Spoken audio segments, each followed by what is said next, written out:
celui qui a attesté la parole de Dieu et le témoignage de Jésus-Christ, soit tout ce qu'il a vu. Apocalypse 1:2. Dans le livre de l'Apocalypse, le témoignage de Jésus-Christ est mentionné plusieurs fois. Ce fut à cause du témoignage de Jésus-Christ que l'apôtre Jean fut déporté sur l'île de Patmos. Apocalypse 1:9. C'est pour avoir maintenu le témoignage que les saints d'autrefois furent mis à mort. Apocalypse 6:9. Satan attaque furieusement ceux qui gardent le témoignage de Jésus. Apocalypse 12:17. Au retour du Seigneur, ceux qui auront gardé fermement le témoignage de Jésus régneront avec lui.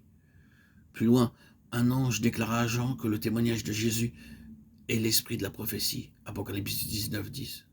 Et pour finir, Paul, dans une de ses épîtres, a aussi déclaré « Le témoignage de Christ ayant été solidement établi parmi vous ». 1 Corinthiens 1:6. Qu'est-ce donc que le témoignage de Jésus-Christ? Il nous faudrait un peu de temps pour répondre pleinement à cette question. Nous ne pouvons ici qu'expliquer brièvement son essence.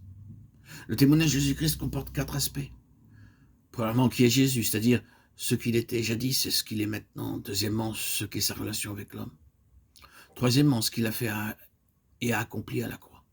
Et enfin, quatrièmement, quelle est sa relation avec le dessein éternel de Dieu. Nous croyons que ces 4 aspects englobent toute la portée du témoignage de Jésus-Christ. Beaucoup de choses pourraient être dites au sujet de ces 4 aspects. Ce que Jésus était jadis et ce qu'il est maintenant concerne la personne de Christ. Et ce sujet occupe une grande place dans la théologie spirituelle. Nous ne croyons pas que la théologie soit simplement l'apprentissage d'une technique particulière. La méthode la plus profondément subtile et affinée du diable consiste à attaquer la personne de Christ. Il saisit toutes les occasions pour égarer les hommes. Par quelle profonde et physiologique approche de la personne de Christ? S'il parvient à séduire un croyant pieux en le faisant tomber sur ce plan-là, il pourra détruire la vie du ministère de cet homme. Souvenons-nous bien que le diable, par ses complots rusés, tend un piège aux enfants de Dieu sur ce point précis.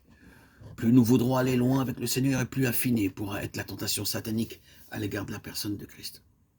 Votre être tout entier serait réduit à rien devant Dieu. Une légère remise en cause ou une petite erreur dans vos propos à l'égard de la personne de Christ, et vous ne seriez plus d'aucune utilité dans la main de Dieu.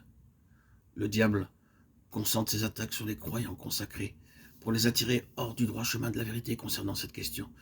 À cause de cela, nous devons juger soigneusement les soi-disant vues théologiques des hommes afin de ne pas être enlacés dans le filet de Satan. Ce qu'est Jésus constitue le fondement du témoignage. Tous les faux enseignements et les doctrines destructives visent directement ou indirectement ce thème central. Il s'attaque à la personne de Christ. Beaucoup essaient d'interpréter ce qu'il est de manière détournée, mais pour finir, nous constaterons qu'ils ne confessent pas que Christ est Dieu et ne permettent pas que d'autres le reconnaissent en tant que Dieu. Par conséquent, le premier aspect du témoignage de Jésus-Christ est en relation avec sa personne.